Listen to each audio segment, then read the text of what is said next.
Hello guys नमस्कार फेरि पनि म क्षितिज गुरुङ आज नयाँ भिडियो लिएर यहाँहरूमाझ आइसकेको छु।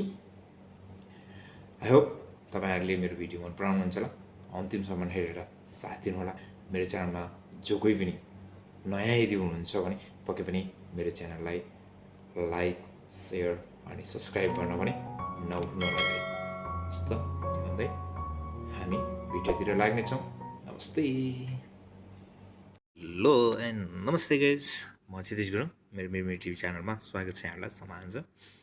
आज फेरि यसरी नयाँ नयाँ भिडियोहरू लिएर आउने क्रममा मैले काइनमास्टरकै फेरि अर्को एउटा भिडियो लिएर आएको छु र हामीले काइनमास्टरको एपबाट हामीले वाट्सएप अथवा कुनै पनि स्टुडको भिडियोहरू फोटो फ्रेम लगाएर कसरी चाहिँ स्लाइडिङ गर्ने गराउने भनेर चाहिँ त्यो सम्बन्धित भिडियो लिएर आइसकेको छु र यतिको विषयमा हामीले काइनमास्टर मसले हामीलाई विदाउट वाटरमार्कको काइनमास्टर कसरी डाउनलोड गर्ने भनेर अलरेडी मेरो भिडियो छ। तपाईँहरूलाई पक्कै पनि मैले डिस्क्रिप्सनमा लिङ्क उपलब्ध गराइदिनेछु र यदि भन्दै हामी काइनमास्टरमा जान्छ त्यस्तो खालको इन्टरफेस खुलेको छ गाइज हाम्रो र हामी न्यू प्रोजेक्टमा क्लिक गर्नेछौँ। न्यू प्रोजेक्टमा क्लिक गरिसकेपछि हामीलाई स्टुडन्टहरूको लागि कुनै पनि भिडियोहरू बनाउनको लागि हामीले 1 by 1 को प्रोजेक्ट हामीले क्लिक गर्नेछौँ। त्यस पछाडि हामीले क्रिएट न्यू स्टुडियोमा क्लिक गर्नेछौँ। सो हाम्रो इन्टरफेस खुलिसकेपछि हामीले फोटोहरू चोइस गर्छौँ। फोटोहरू चोइस गर्दाखेरि हामी यहाँ जान्छौँ। सो फोटो म एउटा दुईवटा तिनवटा चारवटा फोटो क्लिक गर्छु र तपाईँहरूलाई फोटो जुम ल्याउनु पऱ्यो भने फोटोलाई जुम ल्याएर फोटो बराबर बनाउन यदि पऱ्यो भने हामीले यहाँनिर प्यान एन्ड जुममा क्लिक गर्नु होला र यहाँ तलतिर क्लिक गरेपछि अनि यसमा यो बराबरमा क्लिक गर्नु होला। फोटो बराबर हुनेछ। यसरी फोटोलाई जुम ल्याउन सकिन्छ। सो त्यस पछाडि क्लिक गरिदिनु होला ब्याक र यसलाई पनि अलिक जुम ल्याउन मन पऱ्यो भने यसलाई पनि त्यही नै पेन एन्ड जुम जुममा अलि जुम गर्न सक्नुहुन्छ। सो यति गरेको पछाडि फेरि हामी अर्को पनि जुम गर्नेछौँ। अर्को फोटोलाई पनि जुम गर्दाखेरि सेम प्रोसेस हामी गर्नेछौँ।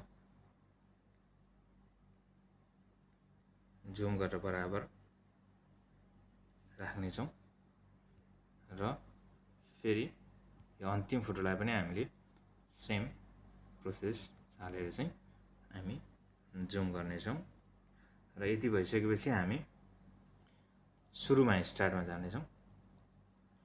सुरु स्टार्ट गरिसकेपछि हामी सर्वप्रथम त हामीलाई यो फोटोको यो क्लिक गर्नुपर्ने हुन्छ।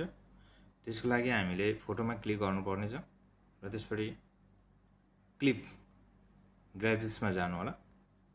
यहाँ गइसकेपछि हामीले अलरेडी चोइस गरेर राखेको फोटोहरू हुनेछ। हेर्नु होला कस्तो फोटो मनपर्छ, कस्तो खालको चाहिँ तपाईँहरूलाई फ्रेम मनपर्छ त्यहाँ क्लिक गर्नु होला। फ्रेम एउटा फ्रेम यो भयो, यस्तो खालको फ्रेम ओके, नै त यस्तो खालको ओके। यो फ्रेम एउटा मैले यसलाई यो राखेँ। सो अब मैले फेरि अर्को फोटोलाई फ्रेम राख्दैछु। सेम प्रोसेस यहाँ जानु होला र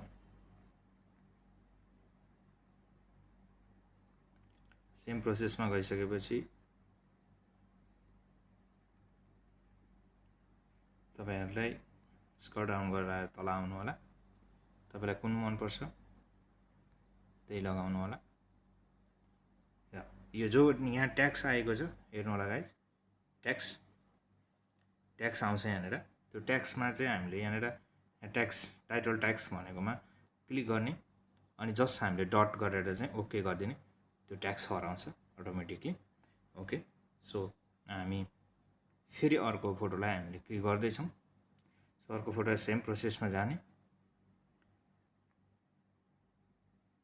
सेम प्रोसेसमा गइसकेपछि हामी यसलाई यो फिल्टरलाई हामी गर्नेछौँ। यसलाई यस्तो गरिसकेपछि सो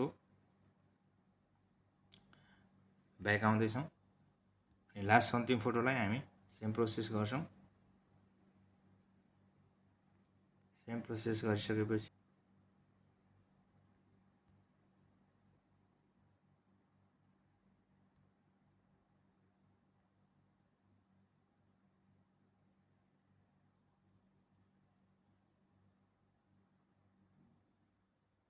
ट्याक्समा क्लिक गर्नु होला।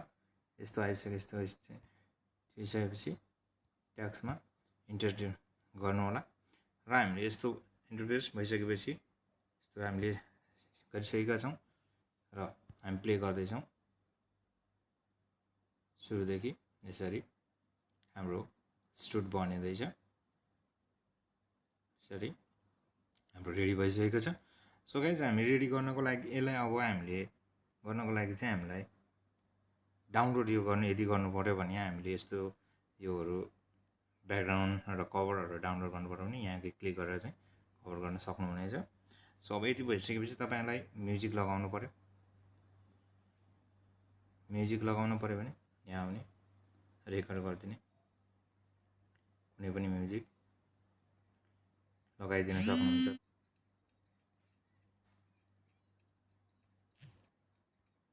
यसरी म्युजिक बजिसकेको छ मेरो चाहिँ। सो तपाईँहरूले यसरी नै क्लिक गरेर तपाईँले फोटो क्लिप बनाउन सक्नुहुन्छ। सो गाइज यति भन्दा मेरो आजको भिडियो यहीँ अन्त्य गर्न चाहन्छु। कस्तो लाग्यो मेरो भिडियो पक्कै पनि एउटा कमेन्ट बक्समा कमेन्ट छोड्न भने अवश्य पनि नभुल्नु होला। यति भन्दा मेरो भिडियो यहीँ अन्त्य गर्न चाहन्छु। हस्त गाइज, धन्यवाद, बाई बाई, जय नेपाल।